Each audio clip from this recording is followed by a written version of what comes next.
Good afternoon, everyone. Thanks for joining us for this update on COVID-19 in Texas, particularly what we are expecting with the introduction of the COVID vaccine for children. I'm Chris Van Dusen with the Texas Department of State Health Services, joined today by Imelda Garcia, Associate Commissioner for Laboratory and Infectious Disease Services and the Chair of the Texas Expert Vaccine Allocation Panel, and Dr. Saroj Rai, the SHS Senior Scientific Advisor and our resident vaccinologist. We'll hear from Commissioner Garcia, Dr. Rai in just a moment. We'll take your questions as well. As a reminder, to ask a question, please type it into the question box you find on the right. Include your outlet when you do so, we can recognize you appropriately, and we will get through as many of those questions as we can in the time that we have. This briefing, as always, is being recorded, and we will send out a link once it is posted. That usually comes, an hour or so after the conclusion. I did want to start out just kind of by outlining the current COVID-19 situation. I'm sure you all are as happy as we are that the situation has really been steadily improving over the last several weeks. With today's update, we'll be at 4,078 people hospitalized with COVID-19 in Texas and a 7-day average of 3,156 new confirmed cases. Both of those are the lowest they have been since mid-July. COVID-19 deaths are also coming down, 177 per day reported to us over the last 7 days. As we talked about before, we always see the trend in deaths lagging new cases by a few weeks. And indeed, we saw that as cases were rising, and we're seeing that now as cases and deaths are falling. Finally, the positivity rate's been falling steadily for the last month or so as well. It peaked back in early August at about 18.5% and started falling. As a reminder, that, of course, is the percentage of each of the PCR tests that come back positive each day. It plateaued a little bit after it started falling around 15%, kind of early to mid-September, then resumed falling really pretty rapidly to the 6 to 7% range, which is where we find ourselves now. So that is all good news, kind of no matter how you look at it. Of course, we always, as always, need everybody's assistance to help keep those numbers moving in the right direction. Best way to do that is through continued vaccination. And with that, that is what we are here to talk about today. I'll turn it over to Imelda Garcia, Commissioner Garcia, with more on what that next phase of vaccination is going to look like for us. Thank you, Chris. Good afternoon, everyone. It's been a while since we've spoken, but I'm happy to be giving you an update about pediatric vaccines. So here in Texas, we have about 2.9 million children between the ages of 5 to 11 years old, and we expect these children to be eligible to receive the COVID-19 vaccine very soon. So I'm going to share some information about the timeline for the authorization of Pfizer's pediatric vaccine and the plan to getting the vaccine shipped out to providers as soon as the CDC makes recommendations on the administration of it. Now, the vaccine rollout is different from how it was done last winter. The federal government has created a process called pre-order prior to launch. Now, this enables the state to place vaccine orders before the FDA authorization and before the CDC recommendation process is complete. They've asked states to place their initial orders in 3 waves that have slightly different delivery dates. I'm also going to take you through the timeline right now. So this past week, last Tuesday, DSHS, we hosted a provider webinar to review the authorization timeline and explain all the pre-order processes. Then on Wednesday, providers were able to start submitting their requests through our VEO system specific to pediatric vaccines. Later that evening, that Wednesday, the Texas Expert Vaccine Allocation Panel met to discuss allocation priorities. And then finally, we submitted the first 2 waves of vaccine orders to the federal government last Thursday and Saturday. Now looking ahead at this week, the 3rd wave of vaccine orders will be submitted tonight. And then tomorrow we have the FDA's advisory committee to review the data and are expected to make a recommendation to issue an emergency use authorization for Pfizer's pediatric vaccine. Now, that we should have a final approval from FDA within a few days of that advisory committee meeting. Based on the latest information, vaccine will start shipping out after the EUA is issued. The first wave of shipments will be delivered to providers within 1 to 5 days after the EUA is issued. Second wave deliveries will be within 3 to 7 days of the EUA issuance, and the third wave of deliveries will happen 5 to 9 days after the EUA is issued. Now, looking ahead, right now, CDC's Advisory Committee on Immunization Practices is scheduled to meet on November 2nd and 3rd. Now, it's important to remember that administration of the COVID vaccine can only begin after the CDC director, Dr. Walensky, signs the clinical recommendations made by APHIS. So I'm going to pivot now and talk a little bit about the allocations. So the total amount of pediatric vaccine allocated to Texas is approximately 1.3 million doses. The Federal Retail Pharmacy Program will receive their own allocation and will send doses directly to retail pharmacies across the state. To date, 700 pharmacies enrolled in the federal program have placed orders for 260,100 doses. Now, as a state, VSHS is allocating just over 1 million doses. So when we walk you through the wave amounts for each one, we have 404,100 doses within wave 1, and we were able to accommodate almost all of the requests for the first wave. In wave 2, we're receiving an additional 303,300 doses, and then wave 3, we will receive an additional 303,300 doses. Now, the minimum shipment for these pre-orders directly from Pfizer is 300 doses. And as of right now, 814 Texas providers in 120 counties will be receiving the Pfizer pediatric vaccine in the first 3 waves of vaccine shipping. There are about 134 counties that will not receive vaccine in the first wave of shipments because they did not place orders. Note that this number may change as additional requests come in before we finalize the allocations this evening.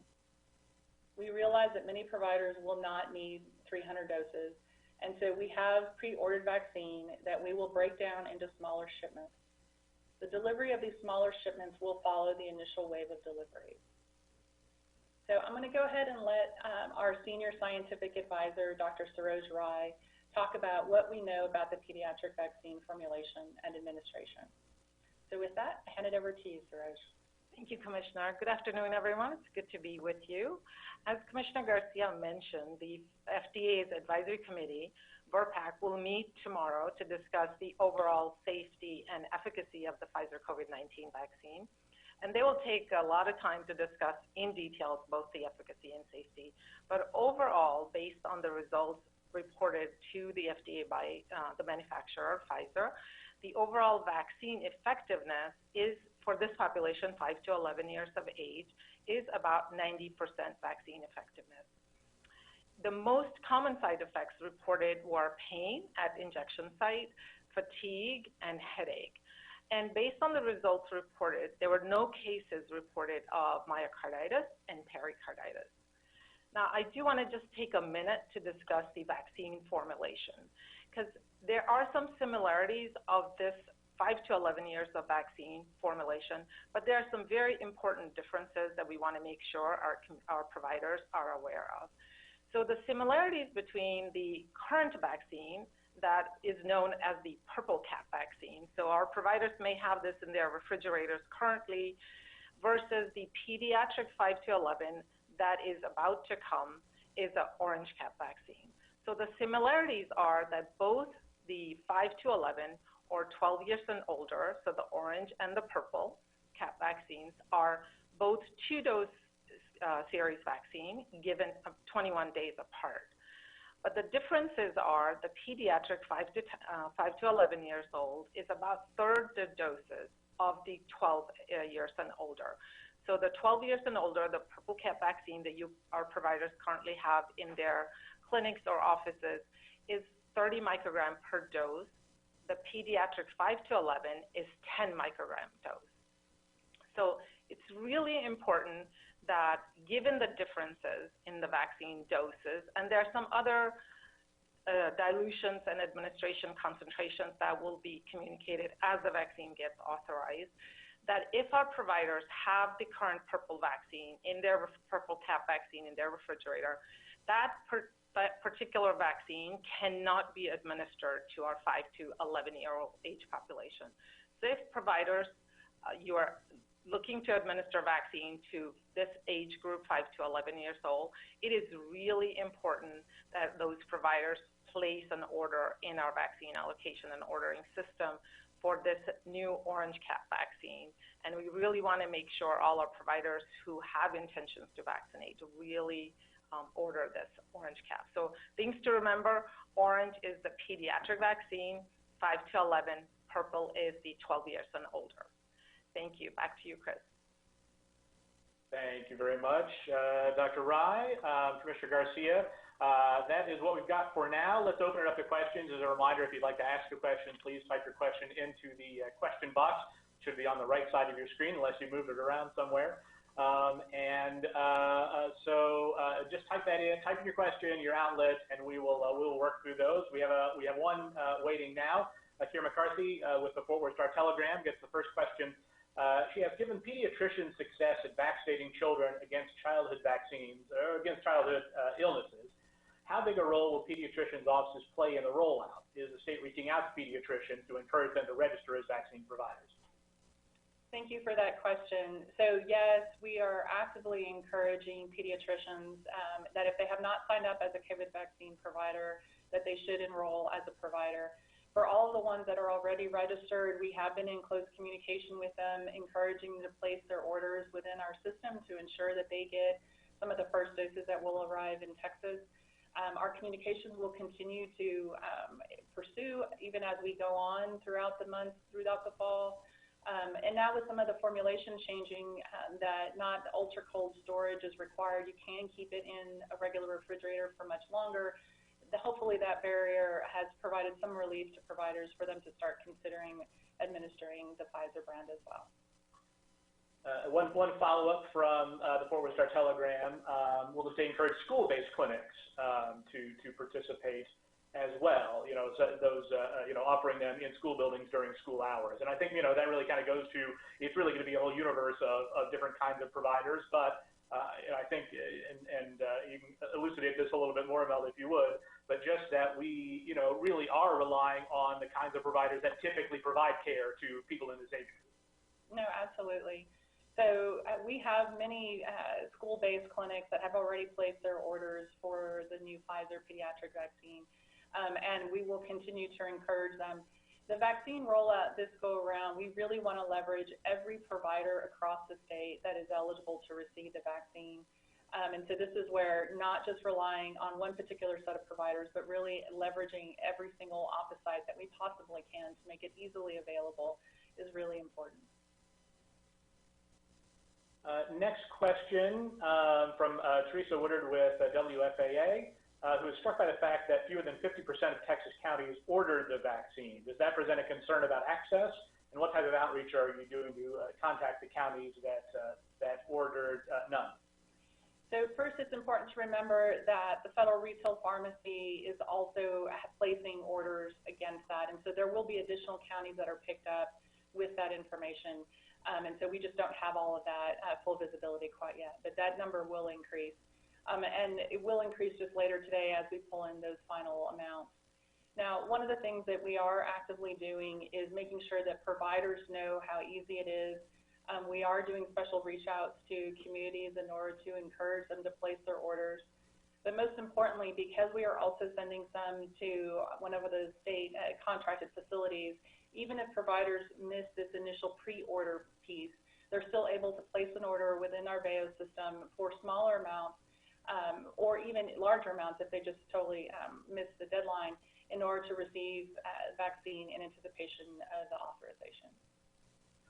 Stephanie Whitfield at KHOU in Houston asked, how are the allocations split up for that first wave? What percentage will go to big hospital systems versus pediatricians? Do we have a sense of that now? So I don't have the final percentages of that first wave quite yet. I just don't have it in my head right now, but we will provide those numbers to you guys afterwards. Question from Amanda Chasko. Do you need to register for TVFC to provide vaccines, to provide the COVID vaccine to children? It's a very good question. We get that question quite frequently. So you do not have to be a Texas Vaccines for Children's provider in order to administer the COVID-19 vaccine. However, you do have to be an enrolled COVID-19 vaccine provider in order to receive this vaccine. So we do have some TVFC providers that are not currently enrolled as COVID vaccine providers. and we continue to do outreach to them in order to help encourage them to start offering this particular brand. One question from Johanna Suarez, just to recap the numbers, it probably bears repeating as well, just wants to confirm the number of 5 to 11-year-old children who would be eligible for the vaccine, as well as the numbers allocated at this point by the federal government. Sure. So we have about 2.9 million children between the ages of 5 and 11 in the state of Texas, and our state allocation was about a little bit over 1 million doses. Now, this is on top of the 260,000 doses that have been ordered directly from the federal program. That is it. Let's move on here. Scrolling down just a little bit, Monica Madden asks if DSHS is working with TDEM and TEA to set up at-school clinics for accessibility once the EUA is set for more kids. You talked a little bit about school-based clinics that already are existing on campuses, but certainly we'll be working with schools. I think they have a number of options, partners they can reach out to. No, absolutely.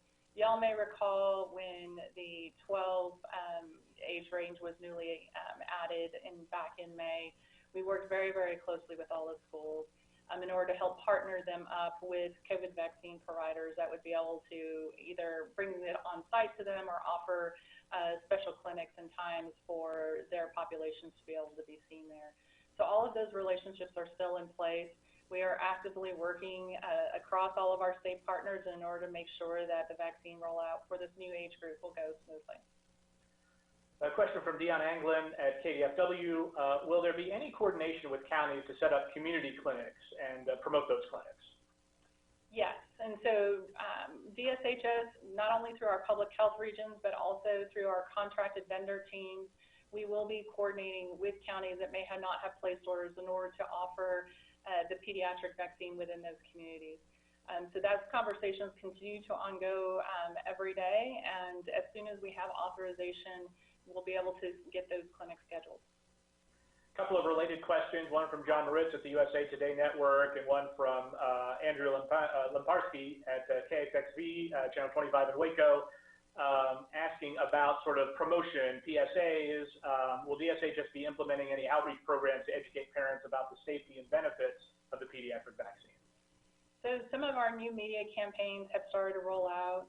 Additionally, our contracts for community-based organizations are being finalized in order to help bring community-based organizations doing education with parents in order to help fight vaccine hesitancy and really helping make sure there's a warm handoff between communities and the COVID providers.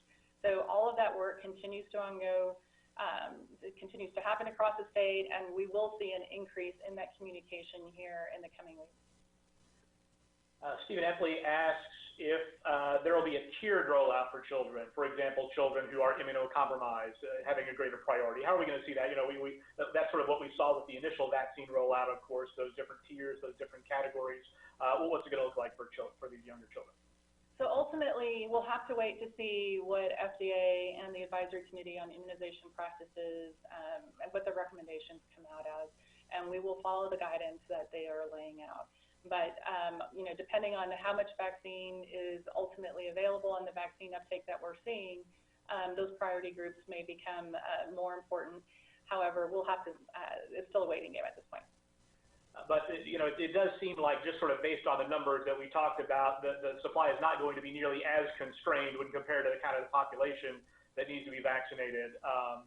So I have to just sort of keep that in mind as we're talking about the numbers and kind of how we're going to move forward. Ariel Placencia asks, the Texas Pediatric Society told me that it's a complex process to become a COVID vaccine provider, which is why some pediatricians' offices have not done so. Are you doing anything to try to make the process easier or simpler so that more pediatricians' offices are encouraged to do it and therefore administer the vaccine? So CDC outlines the requirements in order to be a COVID-19 vaccine provider. And so as a state, we are obligated to follow the federal guidance. So there's not really many steps that we can do to eliminate in order to simplify this federal process. However, we all want to make sure that we are able to walk them through and help facilitate that along the way in case they do have any issues with any of our systems. We have a call center that handles providers' questions about enrolling. as well as an email box to be able to help triage those things as they come through. That is the end of the questions at the moment. Might vamp for just a moment to see if any others, and here are some others coming in. Dr. I don't know if there's anything else you kind of wanted to add about the vaccine in particular, and what particularly parents may need to know about the timing of the vaccine or anything else that they should keep in mind. Right. Thank you, Chris. So as I mentioned in my opening, the vaccine is 2-dose vaccine, so one given at day 0 and then 21 days. So this might be similar to the parents who have received the Pfizer vaccine, so two-dose regimen. And as I mentioned, it's really important that some of our family practitioner providers, pediatricians, who will be vaccinating both the 5 to 11 years old as 12 and older, to make sure you have both presentations of the vaccine. So I think I mentioned several times the orange cap versus the purple cap, and it's really important to have that because providers will not be able to use one for the other. So if you have the purple cap, it's only 12 years and older. If you have the orange cap, it's only 5 to 11. So it's really important that you administer that, and it's within 3 weeks. The child can have the second dose, and a couple weeks later, the child will be fully vaccinated. Thank you very much. A couple more questions have come in. One from Melanie Torrey at CBS Austin. From the data shared, it sounds like DSH and pharmacies enrolled in the federal program are only receiving enough doses to cover about half of the eligible children in Texas. Do you expect this to be enough doses to meet demand? Is vaccine demand for children expected to be lower than it was for adults? And one reminder that that's just this very initial, that's really the first week or so of vaccine distribution. There will be more vaccine coming later. But Imelda, I don't know if there's anything else you'd like to add to that. Sure. So CDC in this initial pre-order phase was allocating enough vaccine essentially to cover about 30% of the eligible population across all states. So that's why we got about 1 million doses that were allocated to us in the pre-order phase. So Chris is absolutely correct. We will continue to receive additional weekly allocations thereafter. However, we don't know what those allocations will be. But given the national trend and the research that they have seen, that assuming that 30% uptake, we should be set for at least a little while with that initial 1 million doses, and then adding doses that come along the way for additional providers that want to place orders, but also just for increased demand as we go into the holiday season. Question from Amanda Chasko, who asks, I'm scrolling up there and I don't mean to be, is the 1.3 million doses both first and second dose allocations? That was something we talked about a lot with the first, back in December, January, February, kind of how many first doses, how many second doses. What's the situation with those in this case? So this time around, CDC is not differentiating between first and second doses. So it can be for both first and second. We expect that the providers manage first and second dose with what they have on, and then are able to order additional vaccine as they need. Question from Clayton Neville at WVAP in Dallas. What type of impact will vaccinating this 5 to 11 age group have on achieving herd immunity? How important is the expected emergency approval in the overall fight against the pandemic? So this new age group is a big factor just in helping us reduce the viral load across the state. The kids, without having a pediatric population eligible as a state, we have so many children across the state that we need to have as many people vaccinated as physically possible. Now, the magical question of the herd immunity and what number does it take to hit that is still under scientific debate. We know that we have exceeded 70% with at least one dose and are over 60% fully vaccinated of those that are currently eligible. But now that we're adding additional almost 3 million children to that, it's a really big deal. And so until we're able to really add all of the children within this eligibility is when we'll really see kind of a bigger wave in that regard to helping us stamp down the pandemic. Follow-up from Stephanie Whitfield. We've talked about a number of places where vaccine will be available. What's the best recommendation for parents early on as far as where they will be able to find vaccines in these first few days and first few weeks? So as the vaccine orders are placed either through the DSHS allocation or through the federal retail pharmacy The Vaccine Finder website is a good place for you to go and look to see who has that particular vaccine. We will make sure that we have all the latest information on our website, but also CDC's Federal Vaccine Finder as well. And finally, just last question here, one that, a little less technical really, but one from Teresa Woodard at WFAA. What would you say to vaccine hesitant parents about this vaccine? I know you have a child in this age group. I have a child in this age group. What's the word to that? So what I tell my family and friends is it's not only for my daughter's health and safety, but vaccinating her also protects our extended loved ones. And so for my parents who are in their 60s and 70s, her getting vaccinated helps them as well as helps protect all of the children and other individuals who may not be able to be vaccinated. So it's really important to consider weighing all those things in when you are looking at getting vaccinated. I can tell you that my daughter will be vaccinated, and I'm really excited about that. And talk, ask questions. I think that's something we've said throughout this is there's nothing wrong with asking questions. That's what you've been doing here today, and that's a great thing for parents to do. If you have questions, talk to your pediatrician, talk to your doctor, talk to the experts around you that you interact with on a daily basis.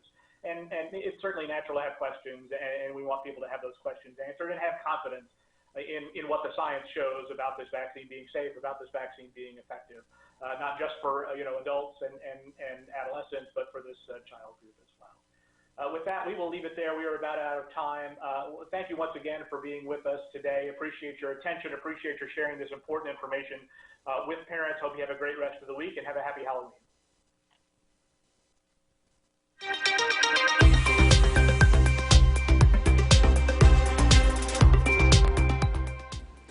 Hi there, everybody, and thanks so much for sticking with us here on KXAN Live. I'm Will Dupree as we show you this live image from a very sunny sky and a wasp-filled camera there in downtown Austin. We did just hear from those officials from the Texas Department of State Health Services talking about the preparations already well underway to provide COVID-19 vaccines for a new group of people in our state, namely children ages 5 to 11. These pediatric vaccines are expected to clear a few notable administrative hurdles coming up, potentially even as early as next week. And then shipments will be sent out of these Pfizer vaccines for this youngest group of kids. And what we found out there is that already the state is placing orders for these pediatric vaccines. The initial wave should be about 1.3 million doses. However, there are about 2.9 million children who fall within that category. So, of course, more shipments will be coming in so that people who would like to get their children vaccinated against COVID-19 will be able to do so, hopefully in a fairly quick pattern. Again, there will be a number of providers. The state is asking people to look at Vaccine Finder. It's a really helpful service available through the CDC online to kind of plug in your location. It will identify providers. And also, if your children have a pediatrician, that might be a good place to start and ask some questions. Also there, it must be noted that one of the Texas Department of State Health Services commissioners, Imelda Garcia there, was asked about what she would say to parents who may be hesitant to have their children vaccinated against COVID-19. She said that her young daughter, who falls within this age range, will be vaccinated, and she's, quote, excited for that to happen. If you'd like any more information about this ongoing process for this state, and you can stick with us as well as we continue to cover this approval process that this pediatric vaccine will be undergoing here relatively soon. You can stay with us on KXAN.com and keep your smartphone handy because there's the KXAN News app that you can download and access all the reporting that we have right at the tip of your fingers. All right, everybody, thanks so much again for watching here on KXAN Live. I'm Will Dupree. We will see you back here another time. Hope you enjoy the rest of your Monday. Take care, be safe, stay healthy.